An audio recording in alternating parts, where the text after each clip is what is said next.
The Blue Line train pulled into Scaly Bark Station, just a few miles outside downtown Charlotte. It was late, quiet, and the fluorescent lights above flickered against the glass windows of the nearly empty car. A young woman stepped inside, her phone in hand, her blonde hair tucked neatly under a black cap from the pizzeria where she worked. Her name was Iryna Zarutska, 23 years old. She had fled a war zone thousands of miles away, carrying nothing but hope that Charlotte would give her the safety Ukraine had taken away. That night, she chose a seat in an empty row, a small bubble of peace in a city she was still learning to call home. She didn't know the man in the red sweatshirt sitting behind her. She didn't notice the restless way he moved, the way he fidgeted, the way he stared. His name was Decarlos Brown. Just 4 minutes later, the car would erupt in screams. Passengers would rush forward, and Charlotte would be shaken by a crime so sudden, so brutal, it left a permanent scar. This is not just a story of a random killing. It is a story about two lives, one brimming with promise, the other unraveling in darkness, colliding in a single tragic instant. To understand the night Iryna Zarutska lost her life, we need to understand who she was, the path that led her to Charlotte, and the man who ended her life in a moment of delusion and violence. This is a story of how a young Ukrainian woman escaped war, only to meet her death on a late-night train in the very place she thought was safe. Before the world knew her name from headlines, Iryna Zarutska was simply a daughter, a sister, a dreamer. She grew up in Ukraine, a country where beauty and hardship have always walked side by side. Her mother remembers her as a quiet child, an artist's gift. Not just her talent for sculpting or restoring designs, but her ability to notice beauty where others saw nothing. A chipped vase, an old painting, a forgotten trinket. To Iryna, each was worth saving, worth breathing life back into.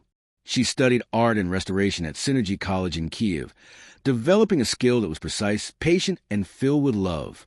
Friends recall how she would stay up long nights working on projects, sometimes humming to herself, sometimes losing track of time completely. Art was not just her subject. It was her way of living.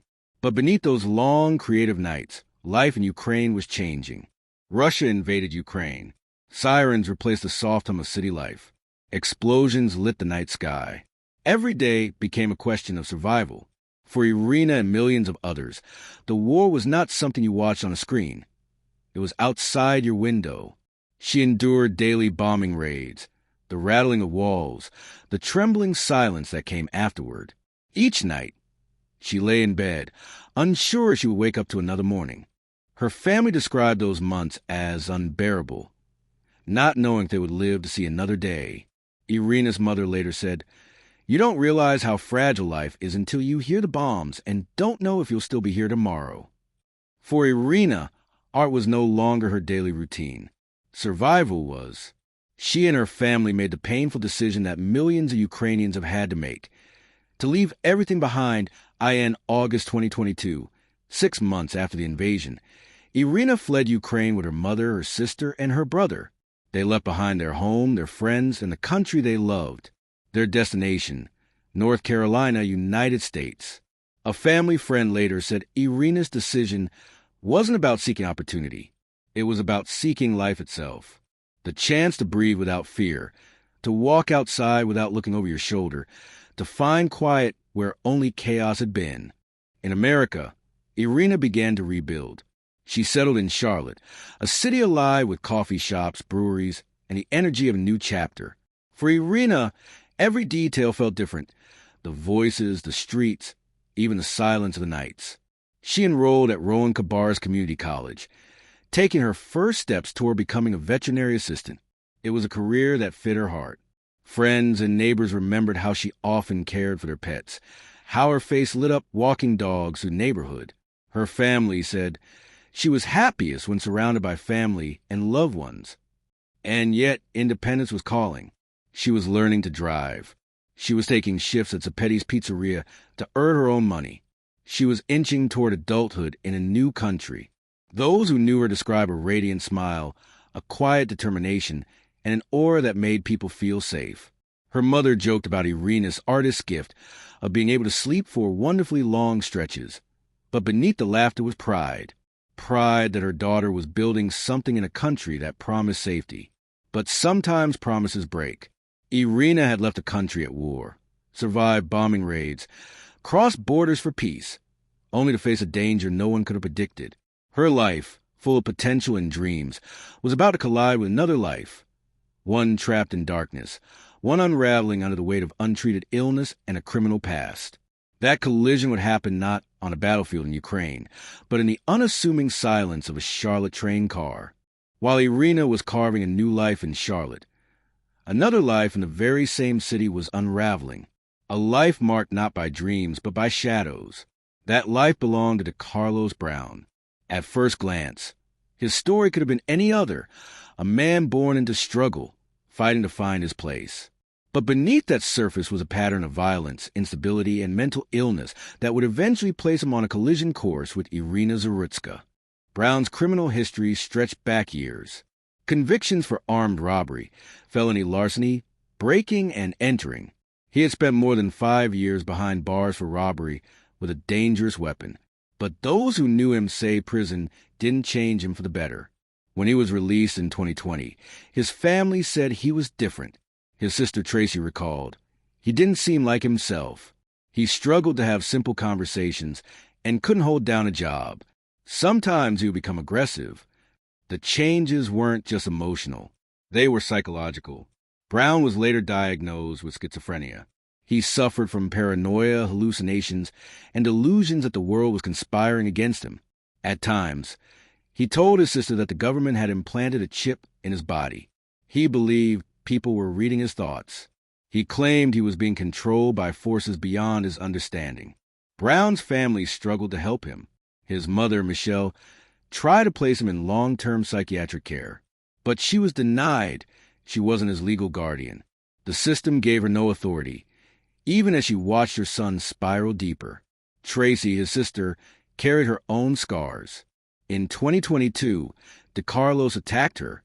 He bit her, broke the hinges of a door, and left her shaken. But out of fear for his mental state, she dropped the charges. "I knew he was battling something," she said. The family's efforts fell short against a system that seemed unwilling or unable to intervene. By 2025, Brown was homeless. He drifted between shelters in Charlotte, sometimes asking his mother if he could stay the night. She would allow him in, but his violent outbursts forced her to turn him away again and again. Just days before the stabbing, Brown appeared at his mother's doorstep once more. She hugged him, told him she loved him, then dropped him off at a shelter a few miles away from Scaly Bark Station. Hours later, he would be on the same train as Iryna. But even in the months leading up to that night, the warning signs were there. Earlier in 2025, Brown called 911 himself. He told officers he was being controlled by a man-made material that dictated when he could eat, walk, or talk. Police dismissed it as a medical issue. He was later charged with misuse of 911 and then released on a promise to return for his hearing. The system's decision left him free to roam, free to spiral, and ultimately free to kill. To his family, Brown was not just a criminal. He was a man consumed by demons he couldn't control. His sister described his final days as restless, unstable, nodding his head, swaying back and forth, muttering to himself. On the night of the attack, surveillance video would show him fidgeting violently in his seat, his hood pulled low, his body rocking, as though trying to drown out the voices only he could hear. He was already breaking, and when he turned his attention to Iryna Zarutska, sitting quietly just a seat ahead, reality itself slipped away. To him, she wasn't just another passenger. He believed she was reading his mind. And in that delusion, in that moment of collapse, he chose violence. By early September 2025, two very different lives were moving through Charlotte. On one side was Iryna Zarutska, 23 years old, full of promise, carving out her future. She was a student, a worker, a daughter, and a friend. Her days were simple but hopeful, taking classes at Rowan Kabar's Community College, studying veterinary care, working shifts at Zapetti's Pizzeria, and walking neighbors' dogs through the quiet streets of her neighborhood. She had left behind the fear of war in Ukraine and embraced the rhythm of life in North Carolina. She was learning to drive, saving money, and pushing toward independence. People remembered her smile, the way she lit up when she talked about animals, the quiet kindness that made her stand out. Iryna's life was a story of building. Brick by brick, day by day, she was creating the safe, ordinary future that war had once stolen from her. On the other side was Decarlos Brown, restless, unstable, and unraveling. He had no steady job, no stable home. He drifted between shelters and his mother's house, carrying with him the weight of a violent criminal record and the torment of untreated mental illness. Where Iryna's days were filled with books, work, and family, Brown's were filled with paranoia, hallucinations, and anger. He believed he was being controlled.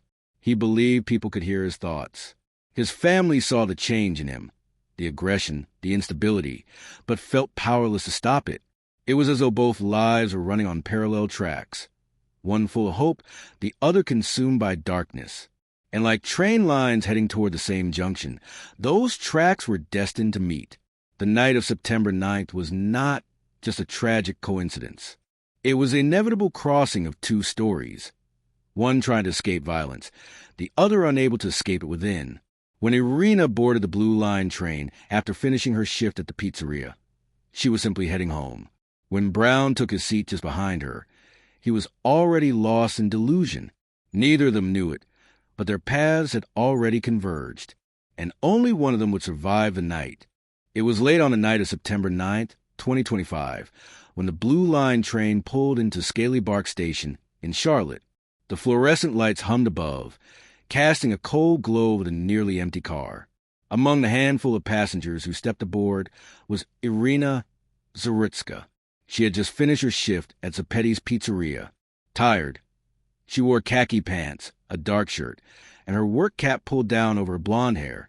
Like so many other young people at the end of a long day, she found a seat, took out her phone, and sank into her own quiet world. The train rocked forward.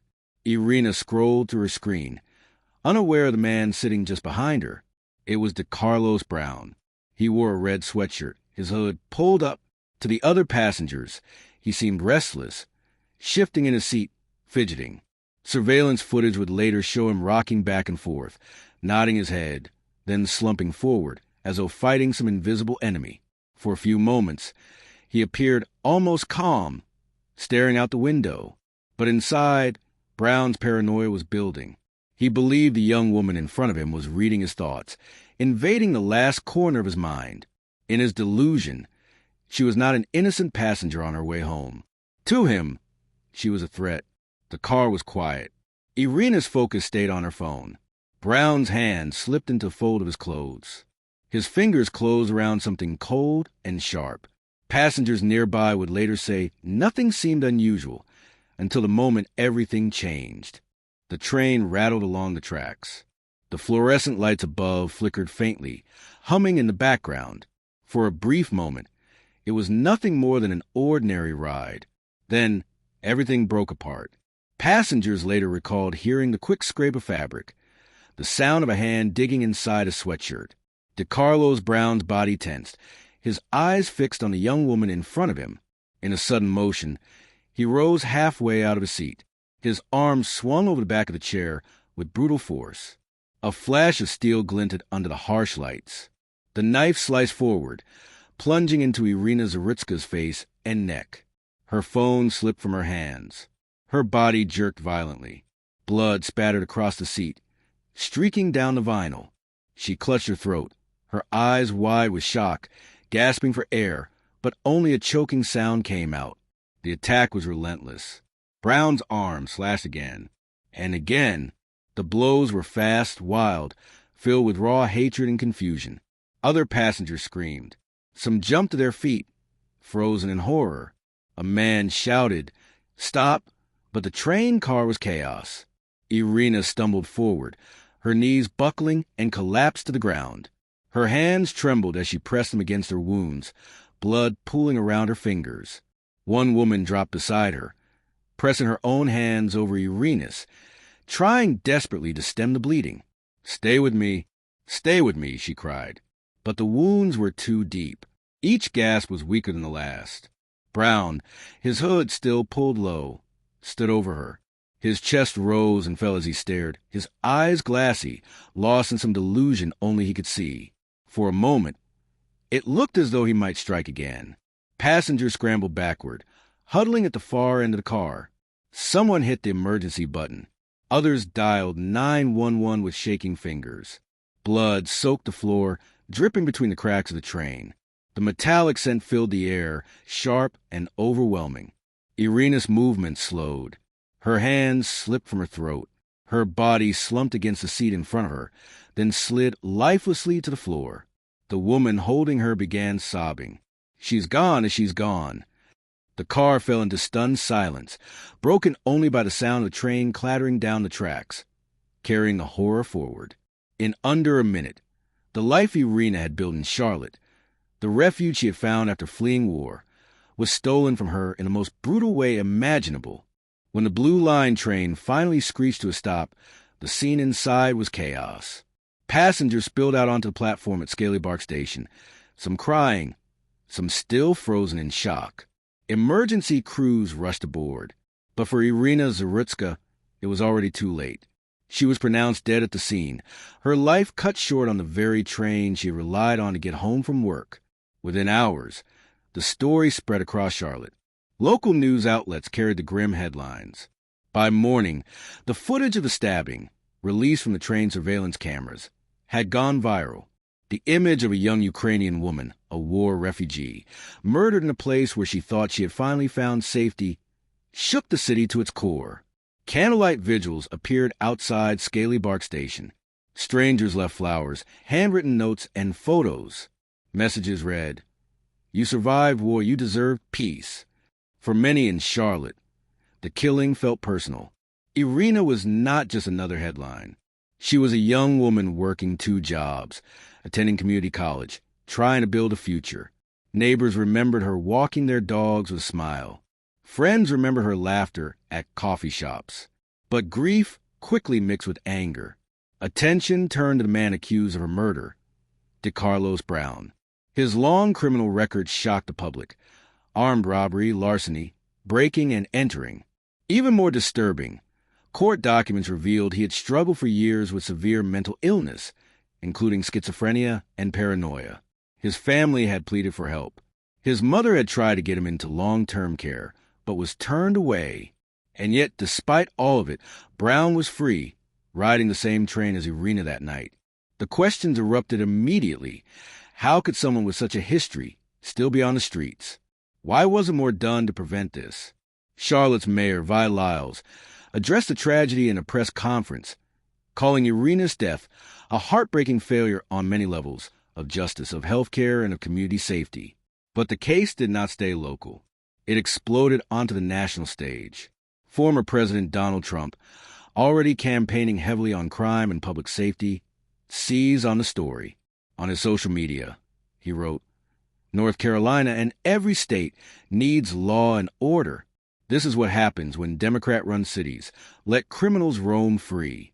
He called Brown a career criminal and pointed to Iryna's murder as proof of his argument that violent crime was out of control.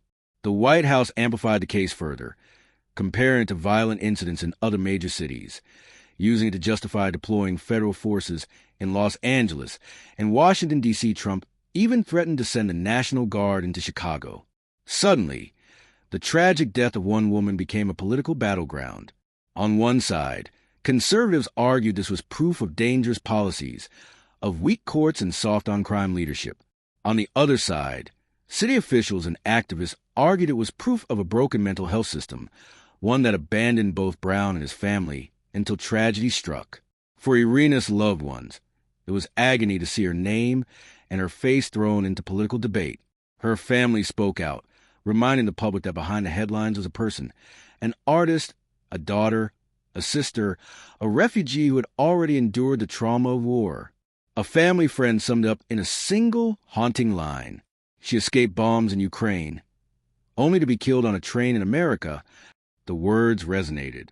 Across social media, her story became symbolic of the immigrant dream cut short, of the promises of safety that went unkept, of a system that failed both victim and attacker in different, devastating ways. In the days that followed, Charlotte struggled to balance grief with outrage. The Scaly Bark Station, once an ordinary stop along the Blue Line, had become a place of mourning, a reminder of how quickly ordinary life can descend into horror.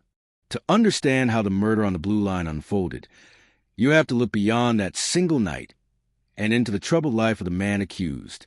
Decarlos Brown was no stranger to the criminal justice system. His record stretched back years: armed robbery, felony larceny, breaking and entering. He spent more than 5 years in prison for robbery with a dangerous weapon. But when he was released in 2020, his family said he wasn't the same man who went in. His sister, Tracy Brown, described him as changed, distant, confused, struggling to hold conversations. At times, he seemed almost like a stranger in his own skin. The explanation, his family believed, was mental illness. Brown had long battled schizophrenia, paranoia, and hallucinations. He told relatives the government had implanted a chip in him. He said voices controlled his every move, when he ate, when he walked, even when he spoke. He believed the world was watching him, and sometimes that even his own family was against him. His mother, Michelle DeWitt, loved her son deeply, but feared what he might become. She tried to get him placed in a long-term care facility, but the system pushed back. Without legal guardianship, she had no power. Time and time again, she was told there was nothing more doctors or officers could do.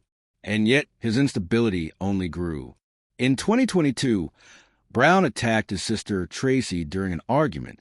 He bit her and broke a door off its hinges. She considered pressing charges, but chose to back down, fearing that prison would only make his condition worse. "I knew he was battling something," she said. The cycle continued: small outbursts, arrests, brief stints in jail, and then release. Each time, his family begged for help. Each time, the system offered little more than temporary solutions. Earlier in 2025, Brown even called 911 himself, demanding that police investigate what he called a man-made material controlling his body. Officers told him it was a medical issue, not a crime. Instead of treatment, he was charged with misuse of 911, a misdemeanor. His release was conditioned only on a written promise to appear in court. And so, a man who openly believed he was being controlled, who admitted he was tormented by voices, who had shown violent tendencies in the past, was once again left to wander the streets of Charlotte. Homeless and unstable, Brown drifted between shelters. Days before the stabbing, he showed up at his mother's house, asking to stay. She let him in for one night, but dropped him off at a shelter the next morning. She hugged him, told him she loved him, and went to church. Hours later, he would be arrested for the murder of a young woman who had survived bombs and war. To his sister Tracy, the stabbing wasn't just an act of violence. It was a collapse, a final breaking point. A person that is hearing voices in their head and believe the world is against them, they're going to break, she said. And I think that night he broke. Her words offered no comfort to Iryna's family, but they painted a devastating picture of a man spiraling out of control while those around him watched, powerless. The tragedy of Charlotte's train stabbing, then, wasn't only the story of a victim who fled war for safety but found none. It was also the story of a broken system that failed to protect both her and the man who killed her. On paper, their lives could not have been more different. Iryna Zarutska was only 23. She had fled Ukraine after Russia's invasion, escaping the constant terror of bombs and the uncertainty of survival. She came to Charlotte with her mother, her brother, and her sister, searching for peace, for safety, for the chance to build a future. She had a gift for art, a degree in restoration, and a dream of becoming a veterinary assistant. Friends remember her walking dogs through the neighborhood, her radiant smile making her a familiar, comforting presence. She was a homebody, happiest when surrounded by family and loved ones. For Iryna, America was a place to start again. And yet, on that September night, her path collided with Decarlos Brown's, a man whose life had spiraled into paranoia, delusion, and violence. Brown had been fighting demons for years. Schizophrenia, hallucinations, a criminal record that stretched back to armed robbery, a mind that convinced him he was being watched, controlled, even invaded. His family tried to help, beg for intervention, but each attempt fell into the cracks of a broken system. Two people, two worlds. One, a refugee who dreamed of safety. The other, a man consumed by voices in his head. And yet, in the dim light of that train car, their lives intersected. For Iryna, it ended in an instant of violence.